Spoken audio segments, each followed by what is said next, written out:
Police की कार्रवाई pure रूप से शासन और सत्ता की नाकामी को बचाने के लिए है। पुलिस को संविधान की शपथ के साथ काम करना चाहिए। पुलिस भारतीय जनता पार्टी की शपथ के साथ काम कर रही है, ऐसा लोगों का आरोप है। सच बात यह है कि इनकाउंटर होते हैं, इनकाउंटर किए नहीं जाते, लेकिन उत्तर प्रदेश की पुलिस शायद ऐसी एकमात्र पुलिस है जो इनकाउंटर करती है, और इनकाउंटर करने के बाद उनके डीजीपी आधिकारिक रूप से शायद बयान देते हैं कि ये इनकाउंटर किया, जैसा मंगेश में उन्होंने कहा। इनकाउंटर होता है, इनकाउंटर करना अपराध है। आप में और अपराधियों में कोई फर्क नहीं है।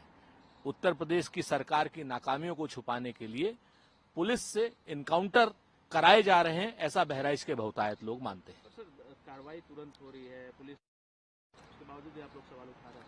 देखिए, किसको पकड़ रही है, कैसे पकड़ रही है। आरोपियों को पकड़ के अदालत में पेश करना आपका काम है, इसमें कोई बड़ी काम थोड़ी कर रहे हैं। जैसे अगर कोई आदमी कहे कि क्या नाम, हम अपना काम कर रहे हैं, तो भाई उसी चीज के लिए आप रखे गए हैं, लेकिन उसके आप प्रोसीजर क्या अपना रहे हैं? आप अपराधियों वाला प्रोसीजर अपना रहे हैं या कानून के रक्षक वाला? तो दुर्भाग्यपूर्ण तरीके से भारतीय जनता पार्टी की सरकार में पुलिस जो अपराध को कम करने के लिए अपराधियों वाला प्रोसीजर अपना रही है, ऐसा हमारा आरोप है। एमके स्टालिन साहब उन्होंने उन्मुख कार्यक्रमों से बचा जा सकता है। अगर केंद्र सरकार अभी भी इस तरह के आयोजन करने की इच्छा रखती है, तो मेरा सुझाव है कि संबंधित राज्यों में स्थानीय भाषा माह का जश्न भी उतना ही गर्मजोशी से मनाया जाना चाहिए। निश्चित तौर पर सभी भाषाओं का महोत्सव सभी राज्यों में गर्मजोशी से मनाया जाना चाहिए। उत्तर प्रदेश में तमिल समागम होना चाहिए, और तमिल नाडु में अगर हिंदी समागम हो तो ये बहुत अच्छी बात है। ये एमके स्टालिन साहब का सुझाव स्वागत योग्य है। इसमें कुछ भारतीय जनता पार्टी के लोग अगर इसमें कहीं कोई चीज देख रहे हैं तो वो न देख करके इसको इस तरीके से देखें कि सभी भाषाओं का सम्मान होना चाहिए। जिस राज्य में जिस भाषा का दर्जा राज्य का है, उसको प्रमुखता होकर के बाकी राज्यों की भाषाओं का भी सम्मान होना चाहिए। और सम्मान एक तरफा नहीं होना चाहिए, सम्मान दुतरफा होना चाहिए। अगर हिंदी साउथ के राज्यों में एक भाषाई महोत्सव के रूप में जाती है, तो नॉर्थ के राज्यों में भी वहां की लोकल लैंग्वेजेस जो है महोत्सव के रूप में आनी चाहिए।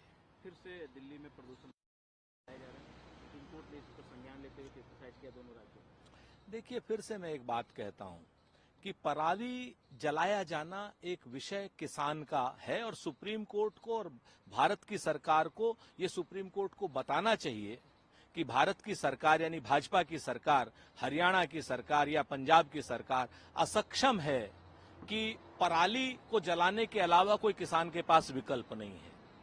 सुप्रीम कोर्ट को यह भी भाजपा की सरकार बताए कि बगैर पराली को जलाए उसको खत्म करने के लिए जो दवाई है वो क्यों नहीं दे रही है। तो पराली खेत में गल जानी चाहिए, खाद बनना चाहिए, उसकी दवाई तो केंद्र सरकार दे नहीं रही। किसान करेगा तो क्या करेगा? अब सुप्रीम कोर्ट अगर फटकार लगाएगा तो कुछ किसानों को आप गिरफ्तार कर लेंगे। गिरफ्तार करने से प्रदूषण नहीं कम होगा। आप केंद्र की सरकार को चाहिए कि वो दवाई दे जिससे पराली को गलाया जा सके। केंद्र की सरकार तो हिंदू मुसलमान में व्यस्त है, केंद्र की सरकार तो किसानों को कुचलने में व्यस्त है, केंद्र की सरकार तो नौजवानों को कुचलने में व्यस्त है। केंद्र की सरकार किसी समस्या का समाधान नहीं चाहती। प्रदूषण बढ़ता हो बढ़े, केंद्र सरकार के ठेंगे से। जेएनयू जो है राष्ट्र में अगले महीने चुनाव होने वाले हैं, उससे पहले इस तरह तैयारी, आपको लगता है कि चुनावी तैयारी है? देखिए, चाहे चुनावी तैयारी हो चाहे गैर चुनावी तैयारी हो, अगर छात्रों के हितों में कोई सेंटर ऑफ एक्सीलेंस शुरू होना है तो अच्छी बात है। हम तो जानते हैं कि पढ़े लिखे लोग हर चीज का मर्म भी समझते हैं, कर्म भी समझते हैं और धर्म भी समझते हैं, लेकिन चुनावी सही कम से कम छत्रपति महाराज की याद तो आई। भारतीय जनता पार्टी वरना तो छत्रपति महाराज की प्रतिमा पर करोड़ों रुपए डकार जाती है, करोड़ों रुपए का भ्रष्टाचार करती है, और 8 महीने के अंदर वो प्रतिमा गिर जाती है। जिस छत्रपति महाराज की शिवाजी महाराज का किला कालिंजर का जो है 300 साल से कोई एक ईंट नहीं वहां हो पाई, ये प्रतिमा जो है भ्रष्टाचार की प्रतिमा जो ये लोग भाजपा के लोग बनाते हैं वो गिर जाती है। तो अगर सेंटर ऑफ एक्सीलेंस जेएनयू में शुरू कर रहे हैं तो अच्छी बात है।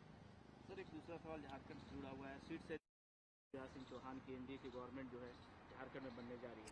अब दावे तो सभी को करने चाहिए, हेमंता भी कर रहे हैं, भाजपा वाले भी कर रहे हैं, लेकिन जनता क्या कह रही है? जनता कह रही है कि झारखंड में दोहराव होगा और महाराष्ट्र में बदलाव होगा। झारखंड में हेमंत सोरेन साहब को जिस तरीके से आदिवासी आइकॉन को पीट पीट करके जेल में बंद किया, जनता बदला लेगी। जनता आपके वोट की चोट से आपको सत्ता से बाहर करेगी। इंडिया गठबंधन वहां चुनाव जीतेगा। यूसीसी की बात लगातार राष्ट्रपति के पास मामला गया, वहां से भी वो होकर आ चुका है। अब हम लोग इम्प्लीमेंटेशन की ओर आगे बढ़ रहे हैं। बातें हैं, बातों का क्या, अभी तक हमें उसका ये ड्राफ्ट तक तो पता नहीं है कि क्या है। और दूसरा, पुष्कर सिंह धामी साहब ये जरूर बता दे वो यूसीसी है या सेकुलर सिविल कोड है, जैसा प्रधानमंत्री जी ने कहा। सेकुलर सिविल कोड और यूसीसी में क्या अंतर है, ये भी पुष्कर सिंह धामी को बताना चाहिए और भारतीय जनता पार्टी के नरेंद्र मोदी साहब को बताना चाहिए। जो विषय केंद्र सरकार का है उस विषय में को राज्य सरकारें ला करके सिर्फ और सिर्फ सांप्रदायिकता के विभाजन की राजनीति करके वोटों का लाभ लेना चाहती हैं। इन सब बातों का कोई मतलब नहीं।